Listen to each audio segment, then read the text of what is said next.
ঝিনাইদহের কালী নদীর কোল ঘেঁষে গড়ে উঠেছে বহু গ্রাম ও ইউনিয়ন। এখানকার শত শত মানুষ এই নদীর মাছ ধরেই জীবিকা নির্বাহ করেন। তবে সাম্প্রতিক সময়ে নদী ব্যবহারে জেলেদের নানা প্রতিবন্ধকতার অভিযোগ উঠেছে। এলাকাবাসীর দাবি, উন্মুক্ত পরিবেশে সবাই যেন নদীটি ব্যবহার করতে পারেন। বিস্তারিত থাকছে শেখ মহসিন কবিরের প্রতিবেদনে। ঝিনাইদহের কালী নদীর তীর ঘেঁষে বিস্তৃত হরিনারায়ণপুর, শিবপুর, পদ্মানগর, বেরবারাদি, করিমপুর, মৃত্তিকাপাড়া, দুর্বাচারা, কমলাপুর, জঙ্গলি, ধলনগর, প্রতাপপুর, কুশলিবাসা, জিয়ালপাড়া, বাসগ্রাম, শালঘর, মধুয়া, বানিয়াখুরি, দমদমা, কালিকাতলা, শানপুকুরিয়া, ইচেখালী, পাহাড়পুর, পাইকপাড়া, বাদবাজার, মিরপুর ও সাঁওতা গ্রামের মানুষ নদীটির উপর নির্ভরশীল। এই নদী থেকেই অনেকে মাছ ধরে বাজারে বিক্রি করে সংসার চালান। এলাকাবাসীর অভিযোগ, সাম্প্রতিক সময়ে কিছু প্রভাবশালী ব্যক্তি নদীর কিছু অংশ নিজেদের দখলে নেওয়ার চেষ্টা করছে, ফলে প্রকৃত জেলেরা মাছ ধরতে পারছে না। এতে জীবিকার সংকটে পড়েছেন কার্ডধারী প্রায় 100 জেলে পরিবার।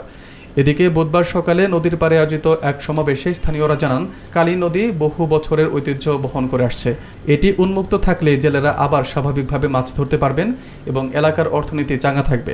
সমাবেশে বক্তারা প্রশাসনের প্রতি আহ্বান জানান যেন এই নদীটি সকলের জন্য উন্মুক্ত রাখা হয় এবং জেলেদের জীবিকা নির্বাহে বাধা না দেওয়া হয়।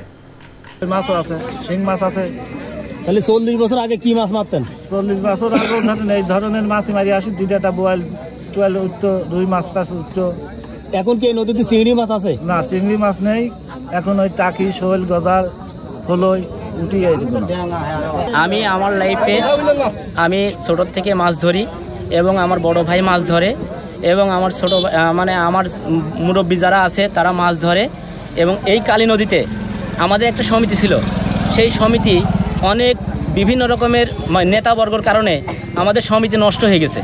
নষ্ট হওয়ার কারণে আমরা এই 2018-তে আমরা যখন নদী ডাকি, তখন নদী ডাকার পরে আমাদের অনেক মাছ দিই নদীতে। সেই নদী মাছ কচুরি পানার কারণে আমরা মাছ ধরতে পারি না।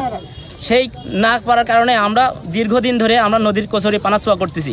করে করে যখন আমরা মাছ ধরার মতন পরিবেশ করেছি, তখন শোনা যাচ্ছে যে একটা কুযুক্তির কিছু লোক গ্রামের স্থানীয় কিছু মাতব্বরবর্গ সাথে নিয়ে এই নদীতে বাঁধ বেড়া দিতে আসছে।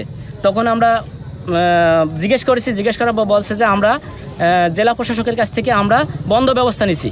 তখন আমি আগামীকাল ডিসি অফিসে যাই, তার কাগজপত্র দেখছি এবং আমার বক্তব্য হিসাবে যে আমরা তো এই নদীর অগ্রাধিকার, আমরা কিছুই জানতে পারলাম না।